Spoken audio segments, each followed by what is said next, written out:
আমার ভাইয়ের রক্তে রাঙানো 21শে ফেব্রুয়ারি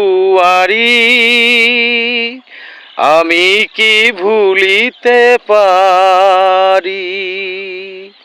1952 সালের সেই ভাষা আন্দোলনে যে সকল বীর যোদ্ধা তাদের তাজা রক্তের বিনিময়ে, এই প্রাণের বিনিময়ে এনে দিয়েছিলেন আমাদের এই বাংলা ভাষা, আমার এই মাতৃভাষা, আমি আজ তাদেরকে বিনম্র শ্রদ্ধার সাথে স্মরণ করছি এবং স্যালুট জানাচ্ছি।